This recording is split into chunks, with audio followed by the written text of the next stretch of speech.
Hey there, hockey fans. Welcome back for another edition of Wednesday Bubble Wrap presented by Coors Light.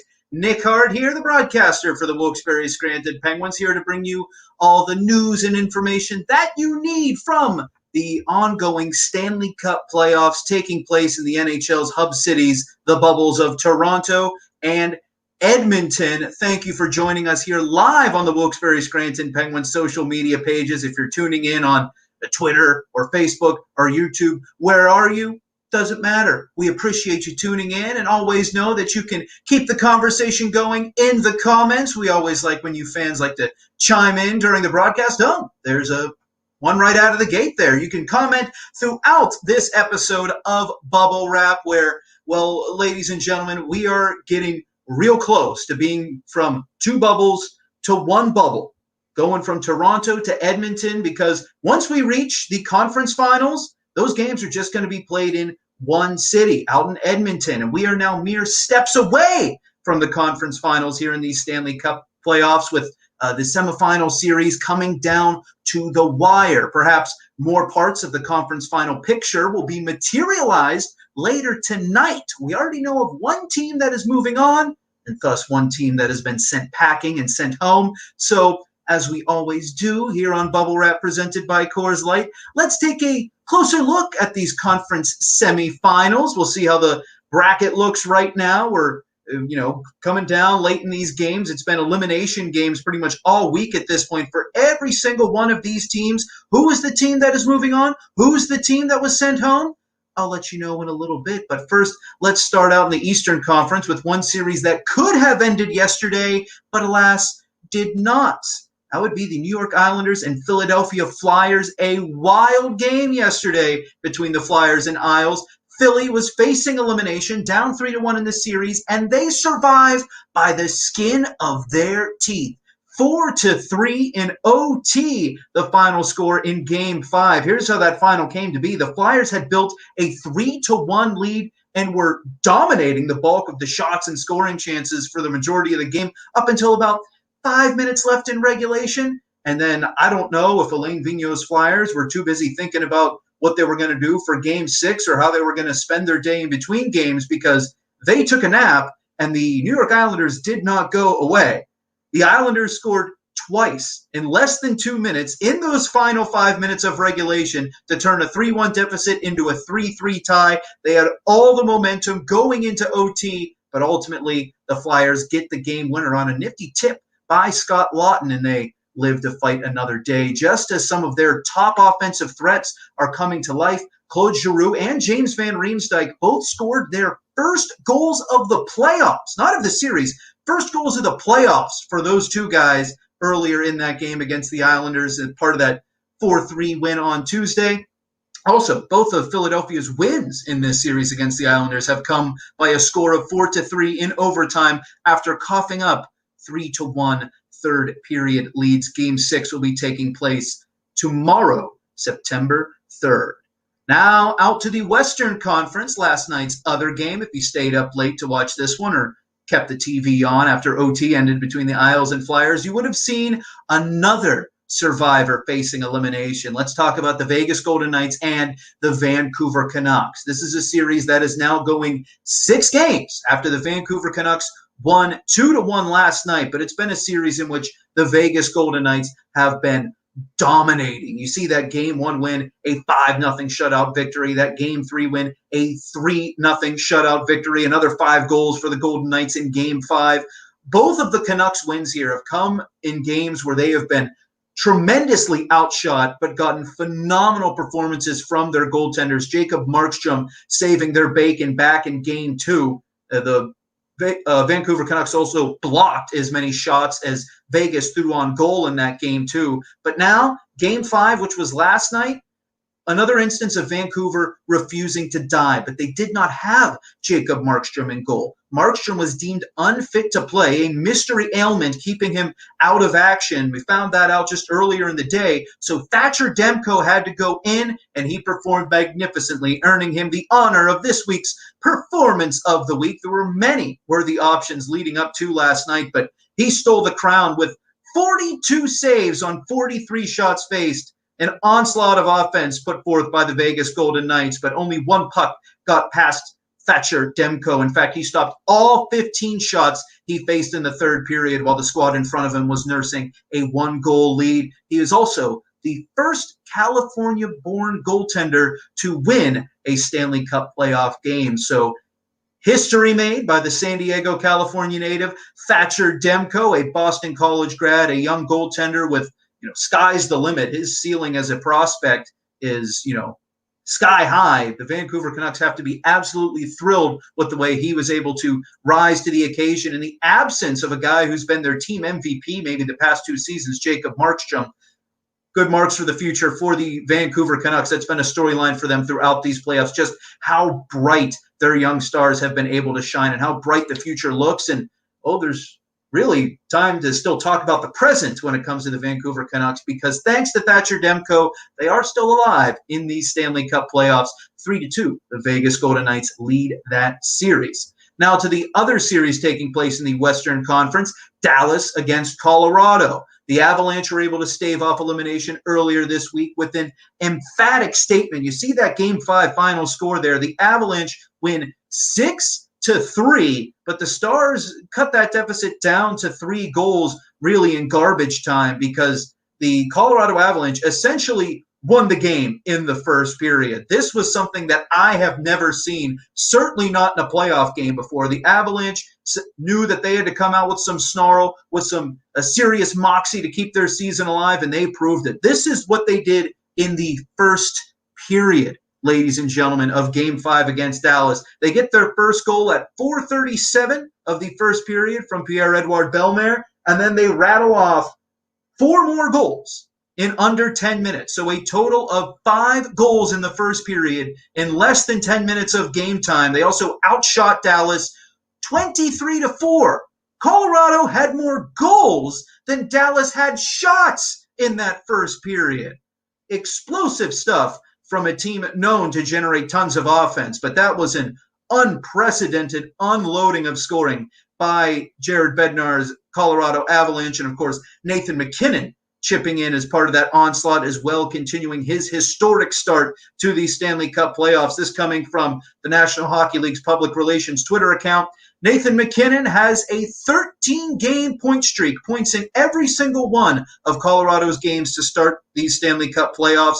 Only Brian Trottier, Mark Messier, and Bobby Orr have had longer point streaks to start a postseason. All 3 of those guys are members of the Hockey Hall of Fame. Now, MacKinnon still has a long way to go before he can match Trottier's 18-game point streak, when he had a point in every single one of the New York Islanders games before hoisting the Stanley Cup. He was on the score sheet every single time the Islanders played before lifting Lord Stanley over their head. But still, Nathan MacKinnon, wildly impressive stuff. He and the rest of his squad, he got some support. It's really been only the Nathan MacKinnon show for a handful of losses for the Colorado Avalanche during this postseason. He gets that support, and he and the Avs continue to fight against the Dallas Stars. That series, much like the other ones we mentioned, going 6 games. It's a 3-2 series lead for the Dallas Stars, and those 2 clubs will be back in action later tonight. Will Colorado force the first Game 7 of these playoffs, or will the Dallas Stars punch their ticket to the conference final? We'll have to wait later to find out, but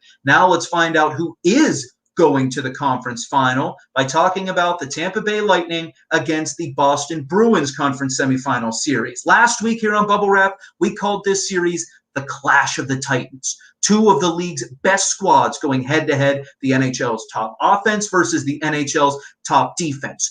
Who would prevail in this titanic tussle? Now we know that the President's Trophy winning Boston Bruins are out, and the Tampa Bay Lightning are advancing to the Eastern Conference Final. The Tampa Bay Lightning win Game 5 in overtime by a final score of 3-2.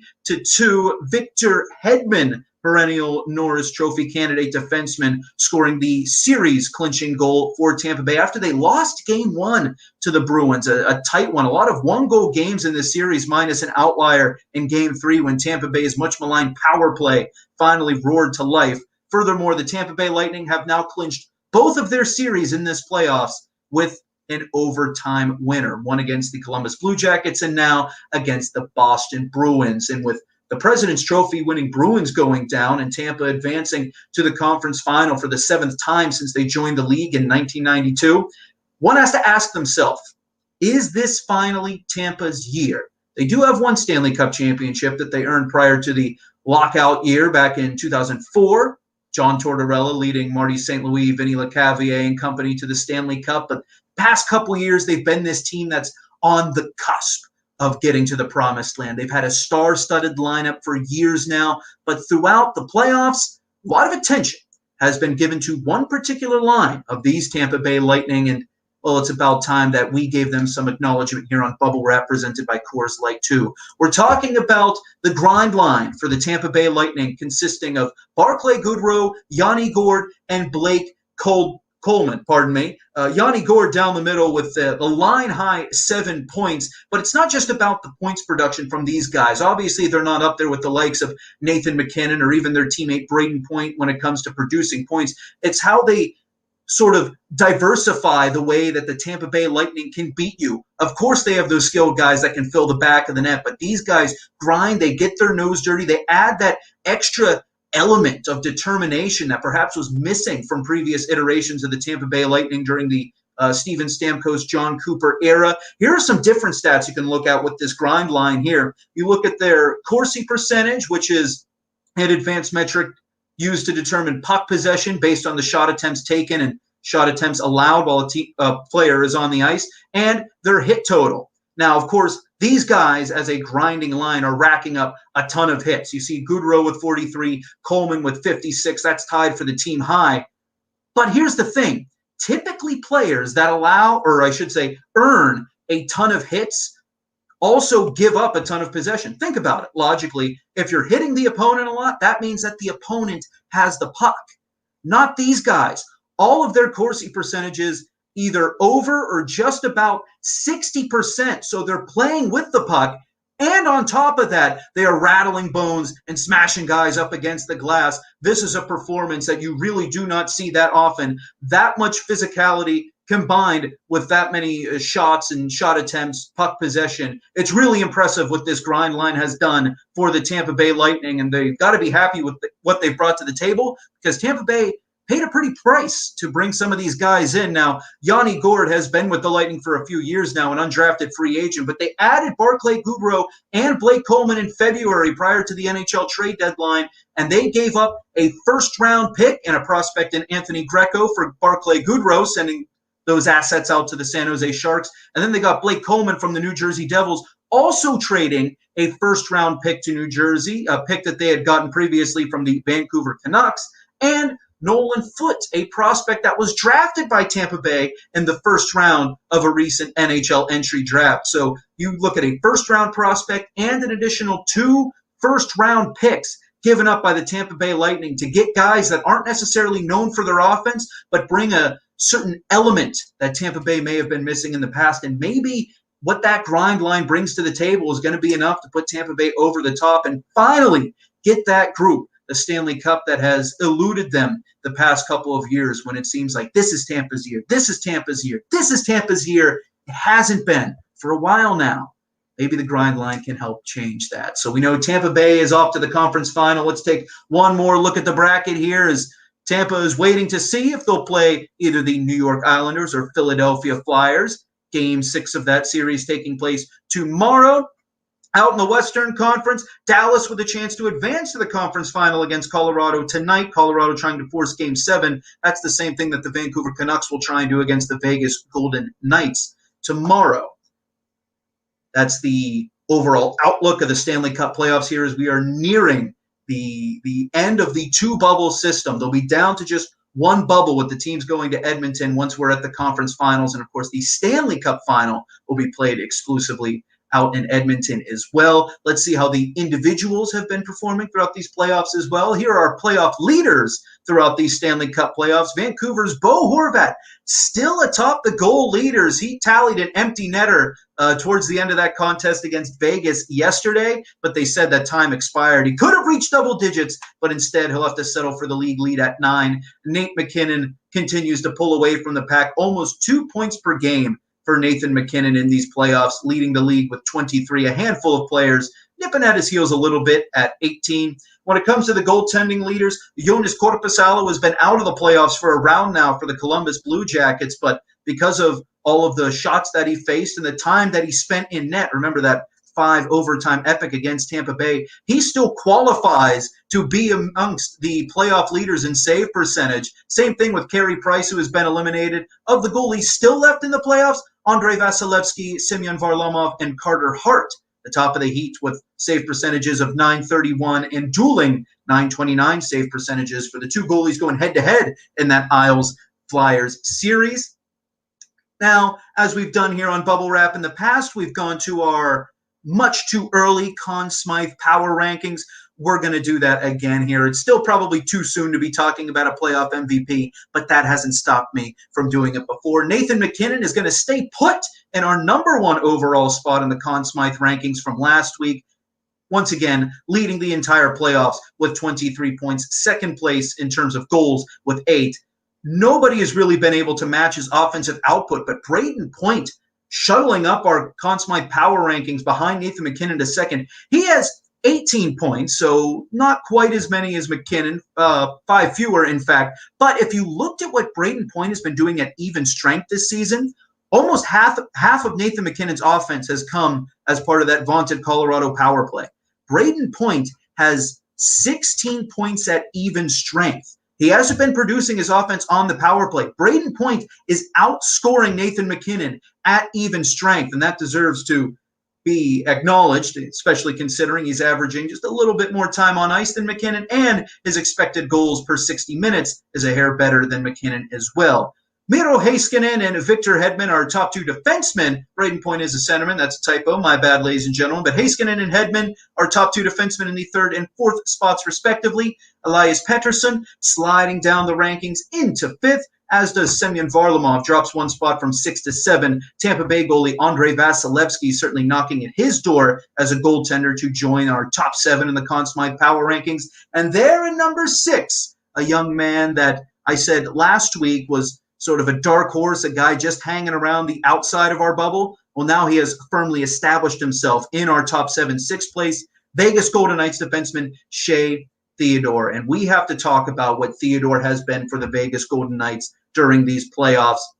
A young man who doesn't get a lot of attention, but is really emerging as one of the top defensemen, not just on his team, but in the league. His 5 goals this season, tied for first among defensemen in the playoffs. His 15 total points, second among defensemen in the playoffs. He has generated more shots than any other defenseman in the playoffs. And then when you jump into his advanced analytics, brought to us by naturalstattrick.com, his Corsi is top 10 in the league among defensemen, and his expected goals per 60 minutes at 3.08, that is first among all NHL defensemen in these playoffs. He's been an under-the-radar asset for the Vegas Golden Knights, or at least that's how I was advertising him as I was planning out our show for this week. And then the goal that he scored last night against Vancouver was such a dandy, maybe the goal of the playoffs, that I get the feeling that sneaky SHEA isn't being so sneaky anymore. A lot of people are going to be remembering the name of SHEA Theodore moving forward. Oh, that's a lot of news and hockey that we talked about here on Bubble Wrap. We're far from done here on this episode of Bubble Wrap presented by Coors Light. But instead of talking about the playoffs, let's talk about the Pittsburgh Penguins, because there's some Penguins news that came down earlier this morning as we were preparing our show for this edition of Bubble Wrap. We found out that the Pittsburgh Penguins found the replacements at the assistant coaching position. Earlier today, the Pittsburgh Penguins announced the hiring of Mike Vellucci and Todd Reardon as assistants, joining Mike Sullivan's staff. That means all 3 coaches for the Pittsburgh Penguins are former Wilkes-Barre Scranton Penguins head coaches. Mike Vellucci, of course, the head coach for the Wilkes-Barre Scranton Penguins this past season, won a Calder Cup with Charlotte last summer. Unfortunately, his first year with Wilkes-Barre Scranton was cut short due to the COVID-19 outbreak, so we'll never know if he was able to lead this team to the playoffs or not. But now he's going to get his very first shot in the NHL as an assistant with Mike Sullivan as his head coach, and Todd Reardon flanking him as the other assistant coach. That's a name Wilkes-Barre Scranton Penguins fans will remember as a head coach here with Wilkes-Barre Scranton. In fact, got his start as an assistant with Dan Bylsma down here in the AHL before joining Dan Bylsma's NHL staff up in Pittsburgh. He then ultimately went on to win a Stanley Cup as an associate coach with the Washington Capitals, was the head coach of Washington the past 2 seasons before being let go from that position after the playoffs. Pittsburgh was quick to jump in and scoop up Todd Reirden to rejoin the black and gold. And, of course, Mike Sullivan still at the helm here for the Pittsburgh Penguins. A very brief stay with Wilkes-Barre Scranton, but an incredibly impactful one. 18-5-0, the record for Mike Sullivan in his short time with the Wilkes-Barre Scranton Penguins. And if you go back and know what Mike Sullivan is capable of, and, of course, see the roster that Wilkes-Barre Scranton was working with at that time, I'm astounded that they even lost 5 games in that time. A juggernaut squad that year for Wilkes-Barre Scranton that ultimately went on to win the Stanley Cup, back-to-back Stanley Cups won by Mike Sullivan and the Pittsburgh Penguins after he got the call-up from Wilkes-Barre Scranton to Pittsburgh on December 15th, 2015. The Pittsburgh Penguins franchise has been thriving ever since that move. Some early playoff exits the past few years, but hoping by getting the band together, if you will, with that a glut of former Wilkes-Barre Scranton head coaching talent, that they can ascend back to the platform that the Pittsburgh Penguins are used to being as one of the most prestigious teams in the entire NHL.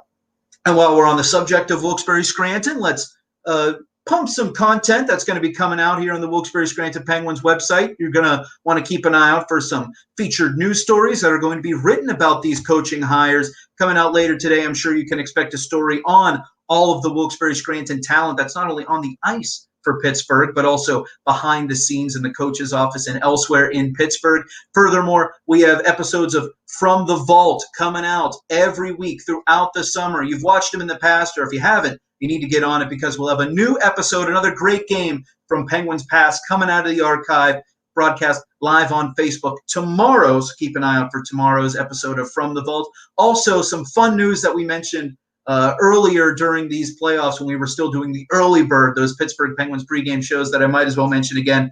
Former Wilkes-Barre Scranton Penguins defenseman Barry Goers will be appearing on American Ninja Warrior. That's right, American Ninja Warrior, Barry Goers. You can see him on your TV sometime soon. Now, the new season of American Ninja Warrior will be starting this upcoming Monday. You can watch those on NBC. Can't wait to watch a B-goatee try and climb the warped wall and all those obscene obstacles that I will sit and watch in awe on a Sunday or Saturday afternoon on a lazy weekend and see those people do fantastic athletic feats while I sip on some sweet tea supine on the couch. You know how it is. It's a little bit of a different range of athletic prowess. But can't wait to see Barry Goers on American Ninja Warrior. Once again, the new season of American Ninja Warrior starts this upcoming Monday on NBC. Also, a new episode of From the Vault will be on the Wilkes-Barre Scranton Penguins social media pages tomorrow. And with all of those plugs behind us now, let's open up the phone lines for you hockey fans, you hockey faithful that have been sitting patiently as I have continued to gab and gab throughout another edition of Bubble Wrap presented by Coors Light. It's now time for the Hockey Heartline, where we accept your fan calls to talk about what you want to discuss here on Bubble Wrap, and I will give you the answers. And it is my understanding that the phone lines have been lighting up this entire time that I've been talking. You want to get your call in, dial that number below. But first, let's go to our very first caller of this edition of Bubble Wrap on the Hockey Heartline. Let's go to Chuck in 40 Fort. Chuck, give it to us, buddy. What do you got? Hey, man, it's Chuck in 40 Fort. Yep. Big Wilkes-Barre Scranton Penguins fan, but I always grew up a Philadelphia Flyers fan. So, they'll be coming into the playoffs. The Flyers were looking awesome. They won the 1 seed in the Eastern Conference, and they won last night. But I'm asking you, why haven't they been as strong as they were in the round robin or at the end of the regular season? They're about to get eliminated unless they can really turn things around. Thanks. I'll hang up and listen. Okay, Chuck.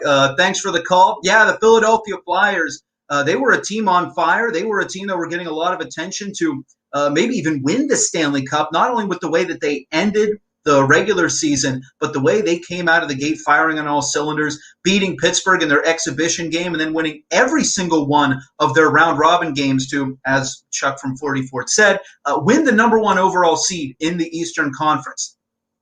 The actual playoffs haven't gone as smoothly for Philadelphia. Yes, they were able to get past the Montreal Canadiens, but now facing elimination against the New York Islanders, people are trying to figure out why hasn't this team been as strong as they were in the round robin. And, well, when the Philadelphia Flyers have problems in the playoffs, the first place a lot of people look instinctively is to the net. That's not the case this year, ladies and gentlemen. Carter Hart really does look like the real deal, and it looks like the goaltending woes that have plagued the Philadelphia Flyers in the past, maybe ever since the Ron Hextall days, generations have passed without a legit bona fide number one goalie in Philly. Those days are gone. If you're blaming Carter Hart, you've got some screws loose. He's not the problem. Furthermore, Philadelphia has a very young defense core, some inexperienced guys, but I don't think they've necessarily been the problem either. Yes, they have the occasional mishap, some brain farts, but I don't think that young defense is really the problem of the Flyers either. I think the biggest problem that's been facing Philadelphia in these playoffs is the offense. And not just the offense overall, it's their top guys that just haven't risen to the occasion the way that they have in previous playoffs for Philadelphia. Claude Giroux, the captain of the team, he just scored his very first goal of the playoffs last night. One goal for Claude Giroux. One goal for a high-priced free agent in James Van Riemsdyk. Travis Konechny has no goals in these playoffs. Hard to believe a guy like Konechny's been held off the score sheet this long. And a guy like Jake Voracek, he's kept up the pace, but only 8 points through 14 games. Not exactly what you'd be looking for. And, well, I'm sure the Philadelphia Flyers are very happy to see Hollywood Kevin Hayes producing at a fantastic clip in these playoffs. If Kevin Hayes is your top scorer in the playoffs, you've got some issues. You've got some issues. The Philadelphia Flyers only averaging 2 goals per game through 14 games in these playoffs. Or pardon me, that's just the games that they've played. You subtract the round robin and just started game 1 of the playoffs against Montreal. They're averaging just 2 goals per game. That's not going to get the job done. It really isn't. Doesn't matter how good Carter Hart's playing or if that young defense can hold up. If you're not giving those guys the run support that they need, you're not going to get very far. So unless those sleeping giants wake up for the Philadelphia Flyers, I can't imagine they're going to last much longer in these Stanley Cup playoffs. But maybe guys like JVR and Claude Giroux finding the back of the net the other night against the Islanders is enough to wake them up and right the ship. And it couldn't come at a more critical time for Philadelphia in these playoffs as they are facing elimination as the top seed in the Eastern Conference. Let's go to our next caller now. It appears that we have Gary in Fairview. Gary, what do you have for us? Hello, Nick. Yes, Gary, you're on. Yeah, I've been watching a lot of the hockey the past few weeks. I think it's great, all these games that have been on. You know, I love watching the game and watching all the stars. You know, my kid, you know, he loves Nathan McKinnon. You know, he loves Crosby too, but Penguins got knocked out a little bit early this year. My point is, you know, we like watching all the big stars, the big games, but I want to know who you think some of the more underrated players are that, you know, might not be getting a lot of attention. Thanks. Underrated stars. Thanks for the call, Gary, by the way. Yeah, underrated players. Some of my favorite guys to talk about in the world of hockey. Oh, boy. Oh, my. Here, how about this? Instead of me just picking 1 or 2 guys that I think people should keep their eye on, I'll pick maybe an underrated player or an unsung hero for each of the teams still remaining in the Stanley Cup playoffs. And I'll start with a guy that came to my mind right out of the gate when you asked that question, Gary, and that's for the New York Islanders, Josh Bailey. He's been so good in these playoffs. I think he only has 2 goals at this point, but he has 14 assists among the league leaders, trailing only Nathan McKinnon in that category among forwards. Josh Bailey has been so good, working hard and creative. Just it's really the best hockey I think I've ever seen him play. Josh Bailey for the Islanders, a real underrated player in these playoffs. For Philadelphia, I'll stick on that young defense. Travis Sanheim was really good when he was playing against Wilkes-Barre Scranton. We saw him a lot as a member of the Lehigh Valley Phantoms. Whenever he's in the lineup for Philadelphia, I think he adds a lot to the way they're able to move up the ice and get the puck in the hands of those skilled forwards. For Tampa Bay, Anthony Cirelli is a guy who's gotten a lot more attention this past season for Tampa Bay, so maybe he doesn't fall under the category of underrated anymore, but he's a player who I really admire the way he works, and he's always been so clutch. Scored a tying goal for Tampa Bay in that series against Boston, scored the overtime game winner against Columbus that won them that series, and he scored the Memorial Cup winning goal in overtime when he was playing as a member of the Oshawa Generals when he was just 17 years old. So he wasn't even a star player on that team at that point, but he rose to the occasion. He's always been clutch. works hard, smart defensively, and can chip in offensively. Anthony Cirelli for Tampa Bay would be my pick for underrated player on that squad. For Vancouver, I'm going with JT Miller. He led that team in points during the regular season, and yet all the attention goes to the more younger players on the Vancouver Canucks. And it's easy to be infatuated with Quinn Hughes, Elias Pettersson, Brock Besser, guys like that. But JT Miller led the Canucks in points during the regular season, and he's now factored in on every one of Vancouver's last 6 goals in these playoffs. So he's a straw that stirs the drink for Vancouver that maybe doesn't get the acknowledgement that he's earned with the way he's had this breakout season for Vancouver this year. For Colorado, I'll go with defenseman Ryan Graves. Not a lot of flash to his game, but he always seems to be on the right side of the puck, one of those defensemen who you don't necessarily notice so much, and that's because he's doing his job very well. For Dallas, I've always been a Blake Como guy. Even before his time with the Pittsburgh Penguins, where he was an underrated player too, I've always just been partial to his game, so I'll pick Blake Como as their underrated player. Vegas, they're a whole team of underrated, underappreciated players. I gave all that love in the world to Shea Theodore earlier, so I guess I'll give a shout-out to another VGKD man, Zach Whitecloud this time. Took a beating in that loss to Vancouver last night, blocked a ton of shots, but he's a pretty darn good young player out of Bemidji State. The former Beaver, Zach Whitecloud. So thank you so much to Gary for that question. Looks like we have time for one more call here on the Hockey Heartline. This should be interesting. Let's throw this out to Sassy Sally in Fort Worth. Oh, hi. Am I on? Yes, you're on. Okay. Now, Nick, I just have to start by saying that I think you are so handsome. Thank you, Sally, but that's not a question. Okay. Now, me and my family, we're a bunch of Dallas Stars fans, and the playoffs have been so exciting, but I want to know why Dallas went ahead and started Ben Bishop last game as the goalie. Now, the other goalie, he was doing so well, but Ben Bishop, he did not. Why did they make that change? Good question, Sally. That is a question a lot of people, a lot of Dallas Stars fans are asking, and I think it's a very simple answer. Ben Bishop is their guy. Ben Bishop is the number one goaltender in Dallas. Now, yes, Anton Khudobin has been stellar for Dallas throughout these playoffs. He was statistically the best backup goalie in the league during the regular season, but Dallas isn't one of those teams that runs a 1A, 1B type of goaltending stable. Ben Bishop is their number one goaltender, and you have to tip your cap to Anton Khudobin, Dobby, as they like to call him, for the way he's performed in these playoffs and got Dallas to this point because Ben Bishop was deemed unfit to play with an undisclosed injury. But knowing that you had the chance to get Ben Bishop back, I think that's the time you want to get him in right there. One, Dallas and Colorado were playing in back-to-back games, and Khudobin had just played the game before. So you want to get him that rest. Ben Bishop comes in. You've built yourself a little bit of wiggle room in that series up 3-1. So if Ben Bishop had an off night, that's kind of, I don't want to say a good time to have a bad game, but it's more preferable than if you tried to stick him in for Game 7 when he's rusty, if it gets to that point, or even Game 1 of the conference final. You don't want to find yourself at a 1-0 hole. So you kind of had to give Ben Bishop the chance to get his feet back underneath him.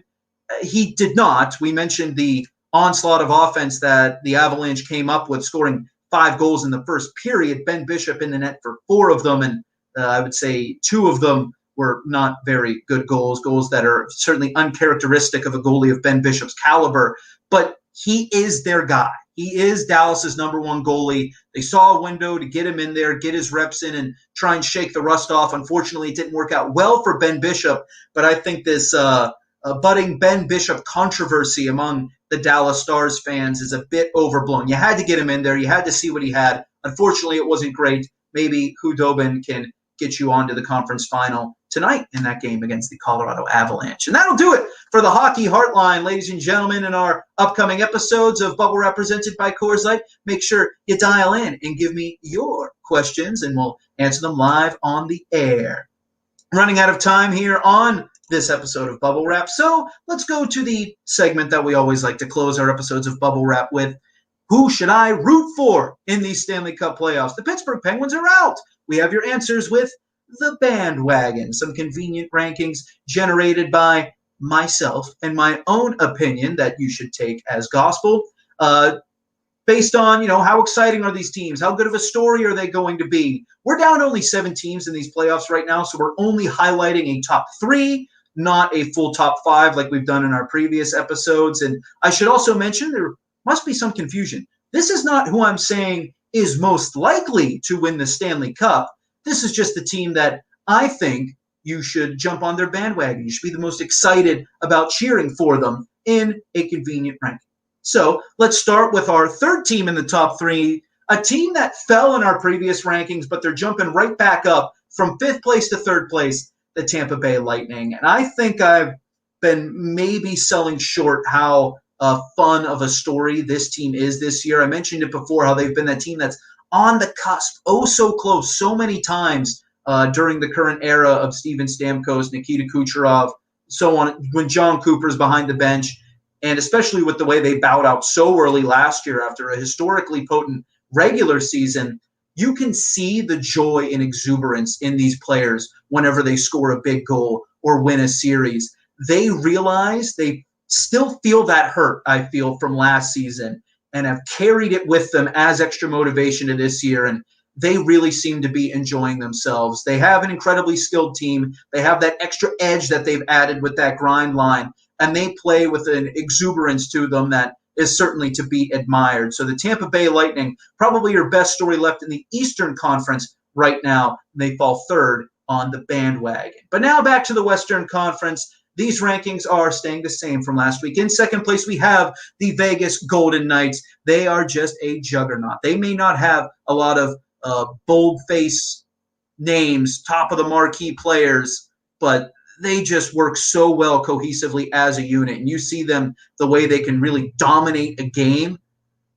This is a bandwagon to jump on just because they might be the most complete and most cohesive team still remaining in these Stanley Cup playoffs. And then on to number 1 in the bandwagon, the Vancouver Canucks, staying in that position from last year. I feel like I keep telling you fans how exciting this team is to watch, just how fun it is to watch this Canucks team play hockey with all of their young studs, young stars, doing what they do best, playing freely with a certain joie de vivre every time they step out onto the ice. But against the Vegas Golden Knights, Vegas plays with the puck the entire time, so they haven't really been able to showcase how exciting they can be. But the prospect of this team that's been around since the early 70s, winning their first Stanley Cup and bringing the Stanley Cup back to Canada for the first time since 1993, still, in my opinion, the number 1 team that you should root for. So those are our top 3 on the bandwagon. Now let's look at the overall rankings, if we will. Vancouver, Vegas, and Tampa Bay is our top 3. Colorado going to 4th place. Dallas sliding down to 5th. The New York Islanders in 6th place. In 7th place, we have Gary Bettman. Maybe he can just scurry away with the Stanley Cup himself, Wario style, before the Philadelphia Flyers would win it, all the way down in 8th place of 7 teams. And that wraps up this edition of Bubble Wrap, ladies and gentlemen. I have to thank you for tuning in and humoring me for another episode of Wednesday Bubble Wrap presented by Coors Light. Thanks for joining us on the Penguins social media pages. Make sure you're following the Penguins on all of those social media platforms, Twitter, Facebook, Instagram, etc., etc.